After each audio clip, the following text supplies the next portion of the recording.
As soon as I could collect my scattered senses, I found myself nearly suffocated and groveling in utter darkness among a quantity of loose earth, which was also falling in upon me heavily in every direction,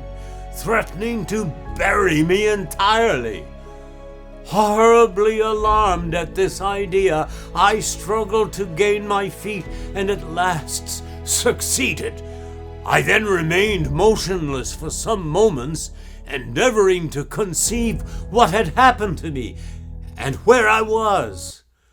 Presently, I heard a deep groan just at my ear, and afterward the smothered voice of Peters calling to me for aid in the name of God. I scrambled 1 or 2 paces forward when I fell directly over the head and shoulders of my companion, who I soon discovered was buried in a loose mass of earth as far as his middle, and struggling desperately to free himself from the pressure.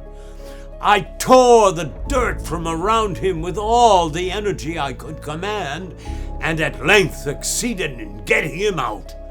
As soon as we sufficiently recovered from our fright and surprise to be capable of conversing rationally, we both came to the conclusion that the walls of the fissure in which we had ventured had, by some convulsion of nature, or probably from their own weight,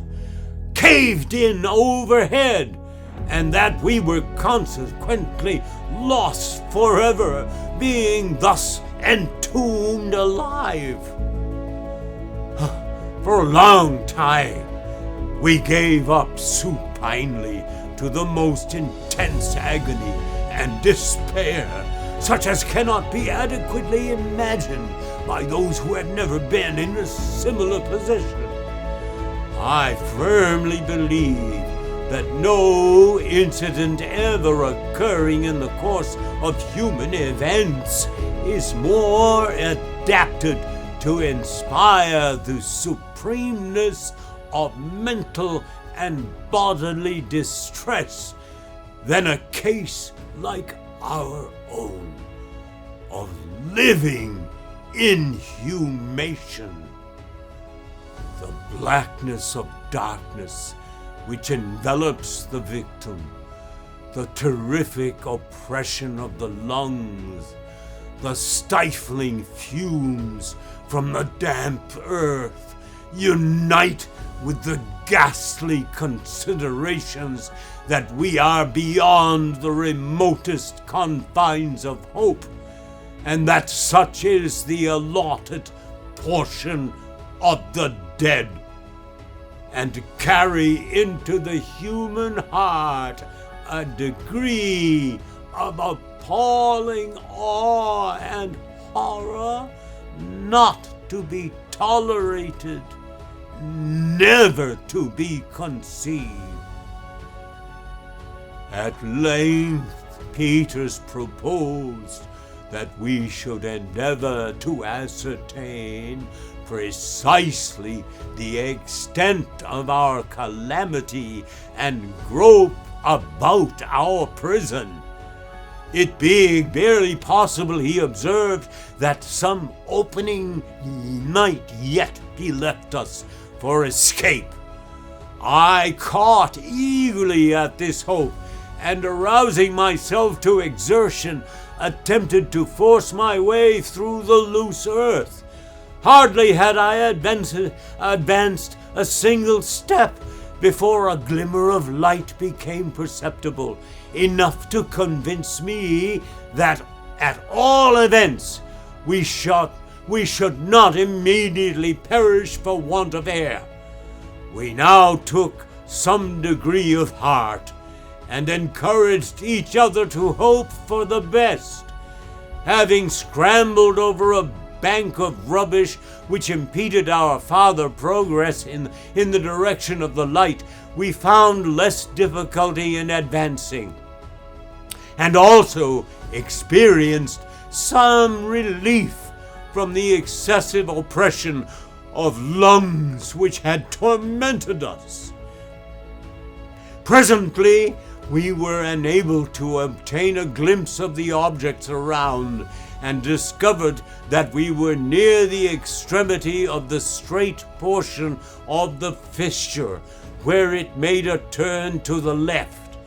A few struggles more, and we reached the bend, when to our inexpressible joy there appeared a long seam or crack extending upward a vast distance, generally at an angle about 45 degrees. Although sometimes much more precipitous, we could not see through the whole extent of this opening, but as a good deal of light came down it, we had little doubt of finding at the top of it, if we could by any means reach the top, a clear passage into the open air. I now call to mind that 3 of us had entered the fissure from the main gorge, and that our companion Allan was still missing. We determined at once to retrace our steps and look for him. After a long search and much danger from the farther caving in of the earth above us, Peters at length cried out to me that he had hold of our companion's foot, and that his whole body was deeply buried beneath the rubbish, beyond the possibility of extracting him. I soon found what he said was too true,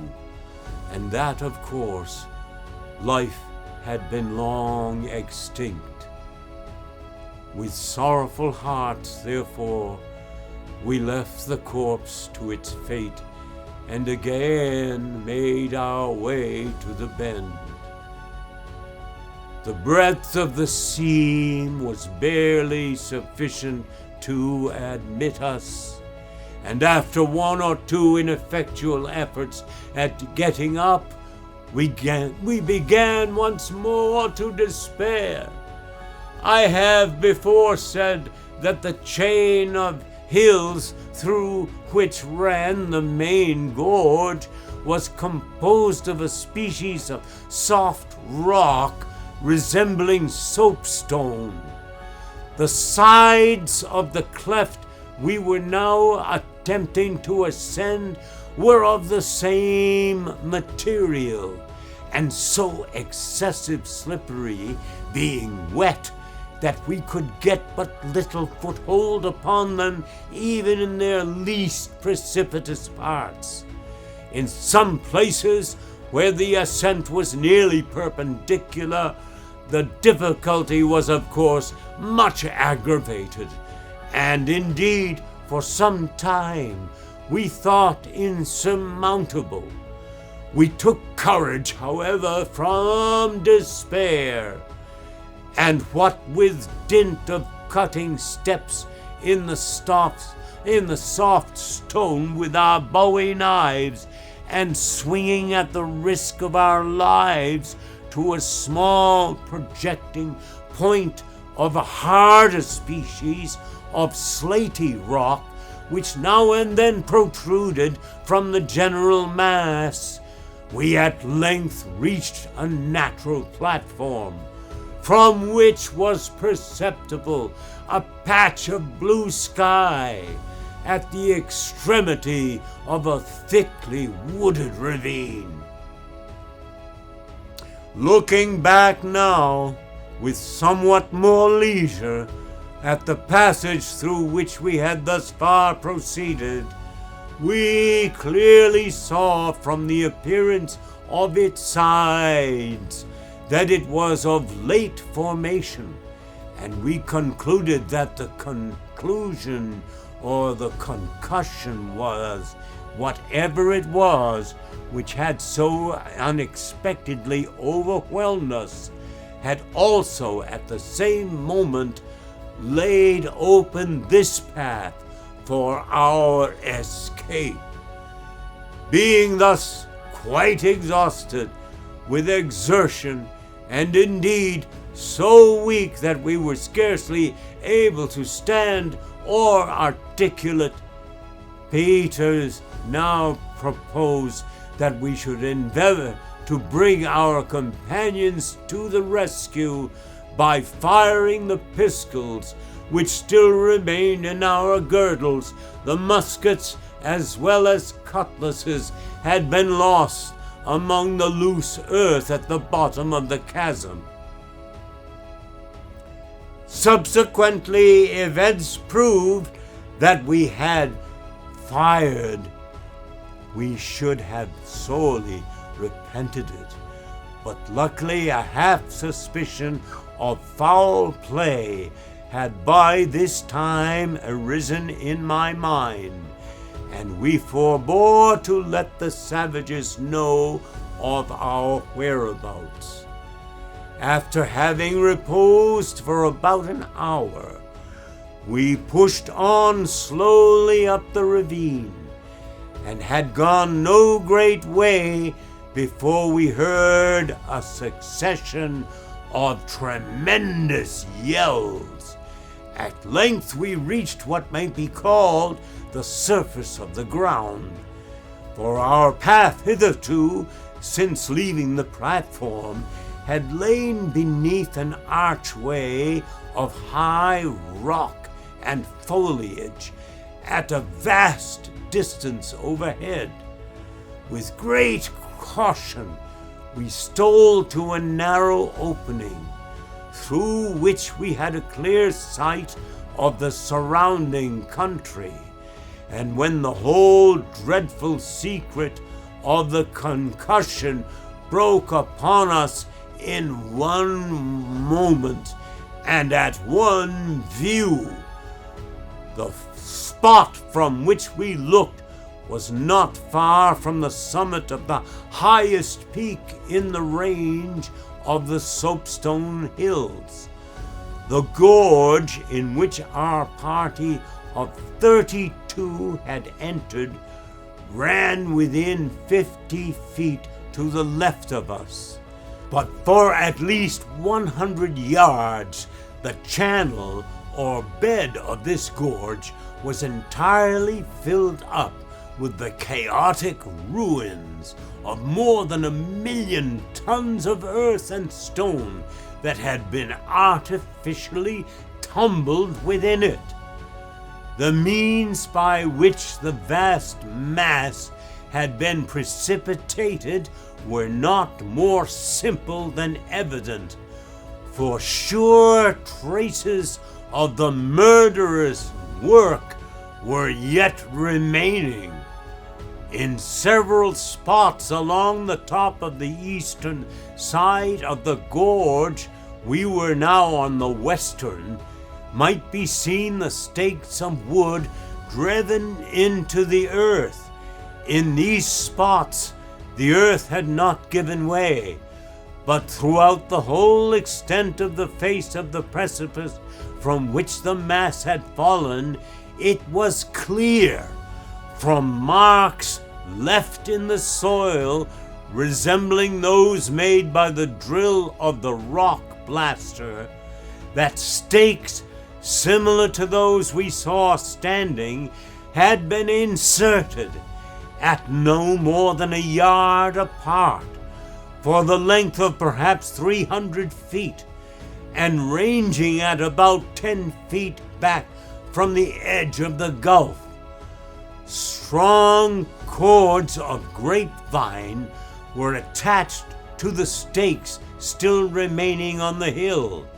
and it was evident that such cords had also been attached to each of the other stakes.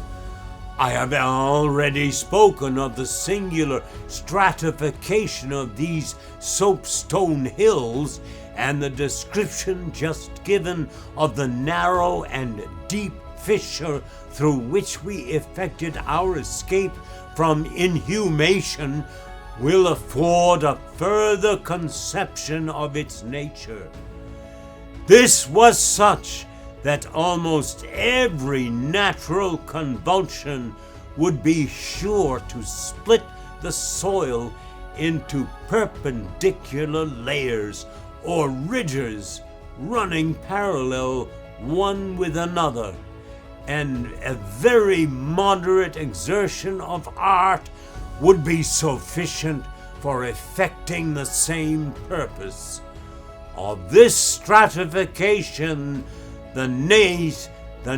savages had availed themselves to accomplish their treacherous end. There can be no doubt that by the continuous line of stakes, a partial rupture of the soil had been brought about, probably to the depth of 1 or 2 feet, when by means of a savage pulling at the end of each of the cords, these cords being attached to the tops of the stakes and extending back from the edge of the cliff, a vast leverage of power was obtained, capable of hurling the whole face of the hill upon a given signal into the bosom of the abyss below. The fate of our poor companions was no longer a matter of uncertainty. We alone had escaped from the tempest of that overwhelming destruction. We were the only living white men upon the island.